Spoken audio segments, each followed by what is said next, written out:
There's a town in America's forgotten countryside that doesn't like to talk about its nights. By day, it looks ordinary. Kids playing on porches, dogs barking at mail trucks, sunlight dripping through the trees. But when the sun goes down, everything changes. Curtains are drawn tight, deadbolts click, and the streets empty like a graveyard. Outsiders call it superstition. Locals know it's survival. They whisper about a creature that comes when the world is dark enough, when silence feels too heavy to be natural. They say it looks human until it doesn't. But this story isn't about the rumors. This is how it began.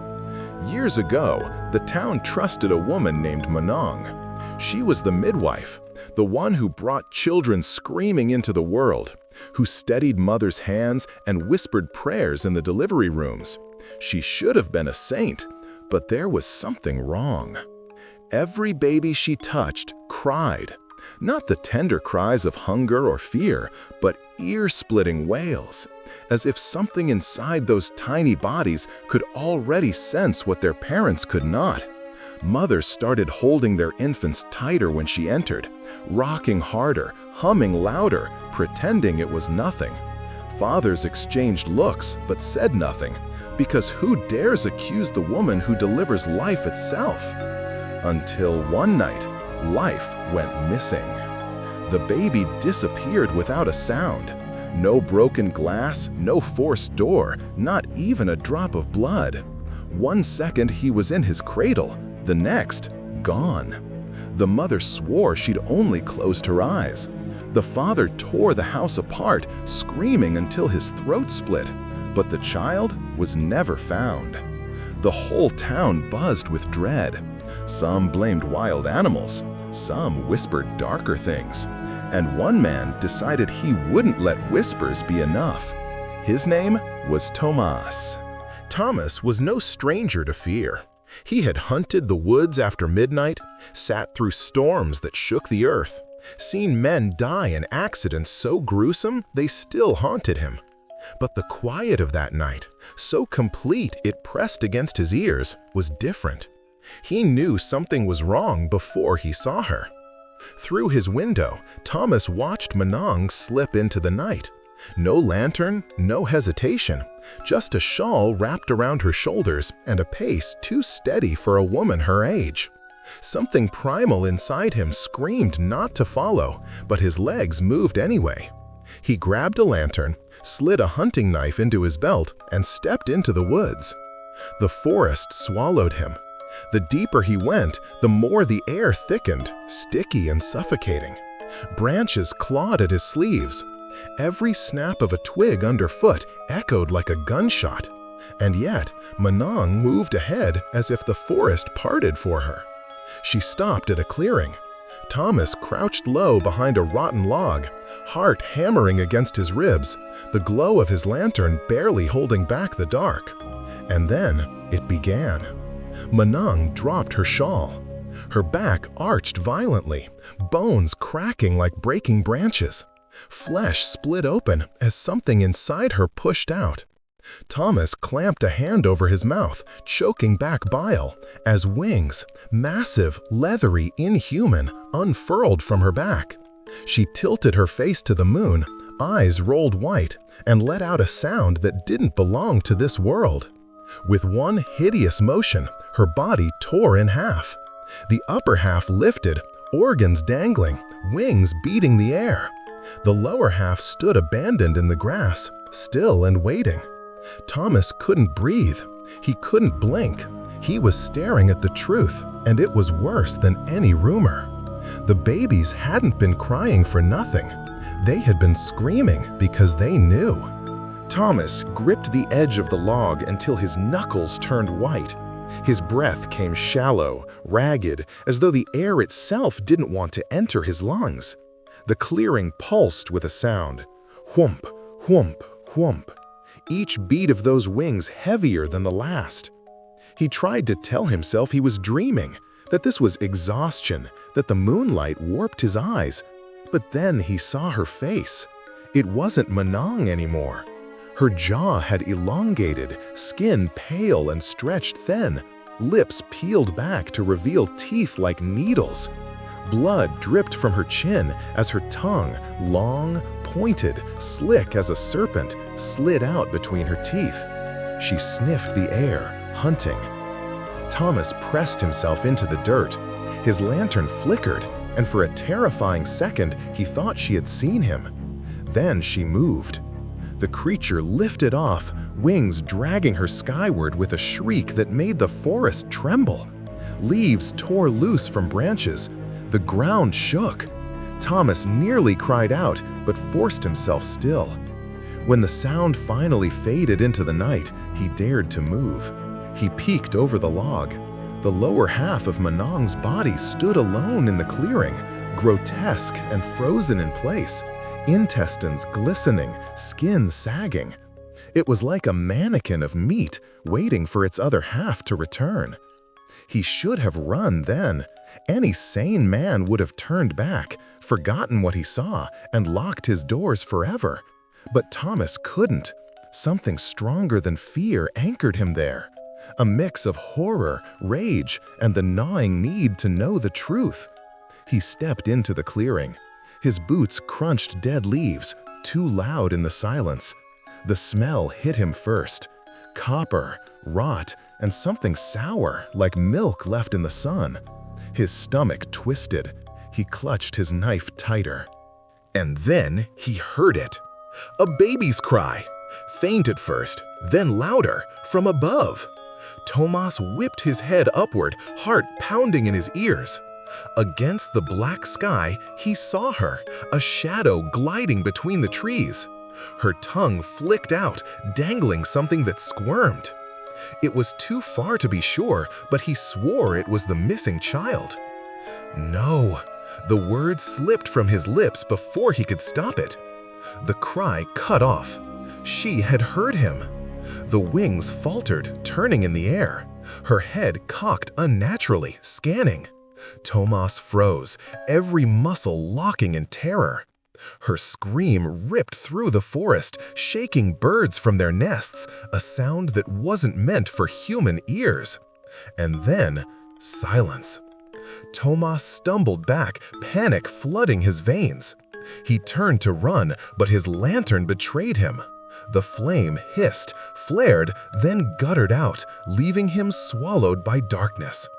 A rustle overhead, the whomp of wings returning. He bolted.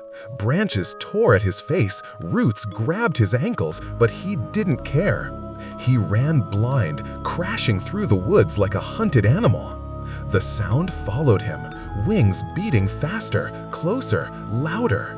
Something sharp grazed his shoulder. He screamed, pushing harder. But the forest had its own hunger. His foot snagged a root and he went sprawling into the mud. The impact drove the air from his chest. He gasped, rolling onto his back. Above him, the trees opened just enough to reveal her silhouette. Half a woman, bat wings stretching wide, teeth glinting in the moonlight. And she was coming down. Thomas scrambled in the mud, clawing backward as the thing descended. Each beat of its wings sent gusts of rancid air into his face, carrying the stench of rot and blood. His knife slipped from his grip, sinking uselessly into the dirt. The creature hovered above him, half woman, half nightmare. Her entrails swung beneath her, glistening like ropes of slime. Her tongue lashed the air, wet and eager. And her eyes, God, her eyes, were pale and vacant, but still fixed on him with hunger. Thomas kicked, thrashing wildly, but she dropped low, talons grazing his chest, ripping through fabric and skin. He howled in pain. The sound must have pleased her. She shrieked back, a high-pitched wail that pierced the woods. Birds scattered into the night, branches shook, and then, impossibly, she laughed, a broken, wet sound that rattled Thomas's bones. He scrambled to his feet and bolted again, this time without his lantern, without his knife, without hope. His blood left a trail across the leaves, bright under the moonlight. The chase was short. She struck from above, wings snapping shut like a trap. Tomas fell hard, his face slamming against a stone. His vision blurred, stars bursting across his eyes. Before he could move, she was on him. Her weight crushed his chest. Claws pinned his arms to the dirt. He screamed, voice breaking into sobs. He begged, he prayed, though he knew no prayer would reach him now. The last thing Tomas saw was her mouth opening wide, wider than human jaws could stretch. Her tongue plunged into his chest like a spear. There was no time to resist. His scream broke into silence. By morning, the forest was quiet again. When the townspeople found him, Tomas's body was sprawled beneath the trees, his face pale and twisted in terror. His chest was ripped open, and his heart gone. Whispers spread like wildfire. Mothers clutched their babies, fathers locked their doors before sundown. They didn't speak it aloud, but they all knew. Tomas had seen something no one was supposed to see, and he had paid the price. That night, while the town mourned in silence, an elder broke. His voice trembled as he gathered the families and told them the truth. "Manang is not what she seems," he said. "I have seen this before." The villagers stared at him, hollow-eyed, desperate for an answer. "She was once with child, years ago, but the baby inside her never took a breath. She buried it in grief, or so she told us, but grief made her weak, and in that weakness she went into the woods." His voice cracked. He lowered his eyes. "She made a bargain with something no human should ever speak to. In exchange for life, she gave herself to death. To keep her child alive, she must feed on ours. And to keep her power, she must bring the forest fresh hearts."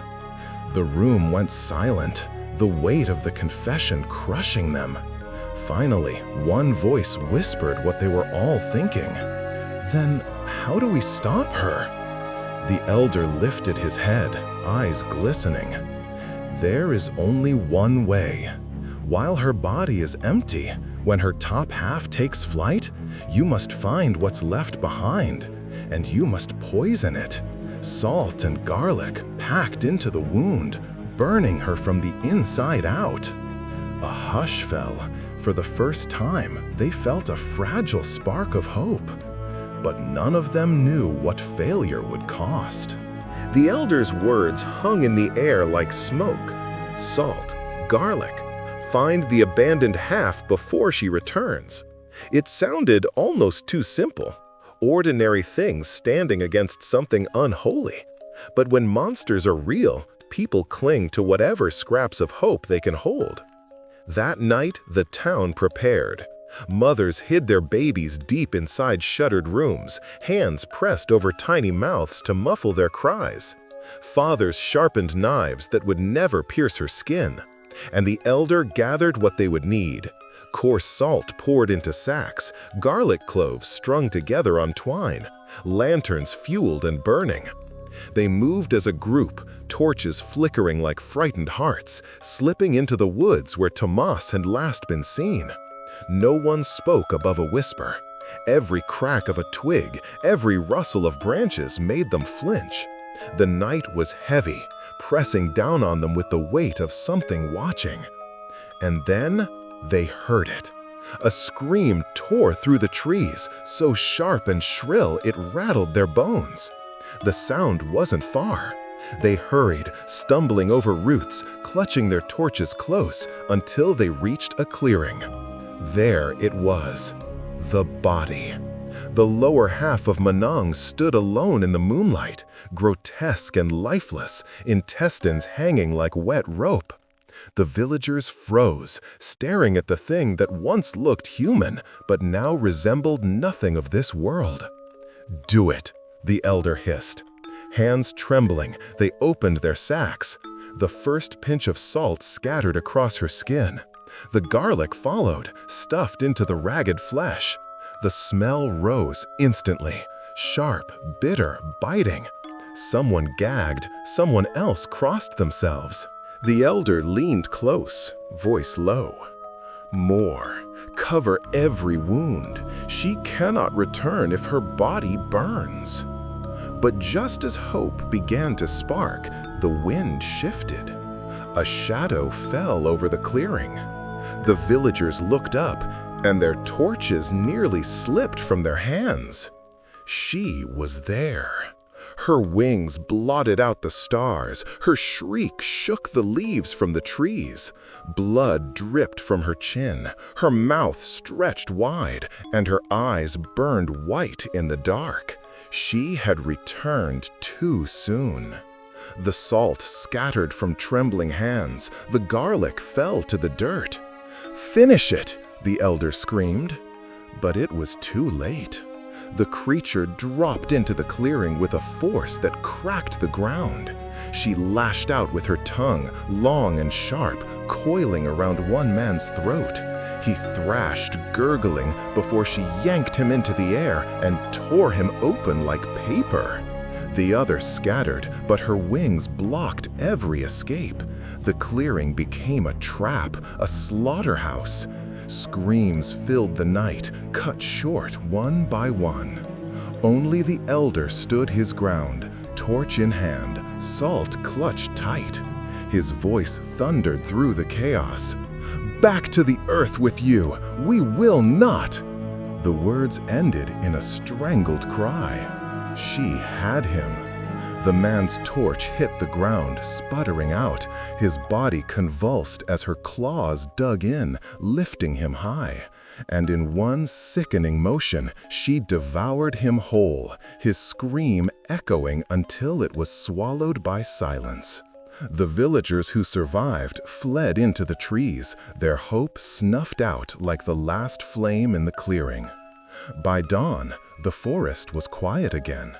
The lower body was gone, so was the elder. And in the stillness, only one truth remained. The monster could not be killed.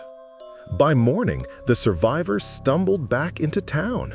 Their clothes were torn, their eyes wide and empty. They spoke little, and when they did, their voices shook. Some claimed they still heard the elder screaming. Others swore the trees had moved, bending toward them as if the forest itself belonged to her. The town changed after that night. No one walked the streets after dark. No one trusted the silence of the woods. Garlic hung over every doorway, salt scattered across thresholds, crucifixes nailed into walls. Babies were never left alone, not even for a moment. Still, sometimes a cradle would be found empty, rocking gently in the night breeze. Sometimes the sound of wings echoed over the rooftops, and dogs howled until their throats went raw. The people stopped saying her name. Manang was gone, erased. Only the creature remained. Half woman, half nightmare, a hunger that could not be filled.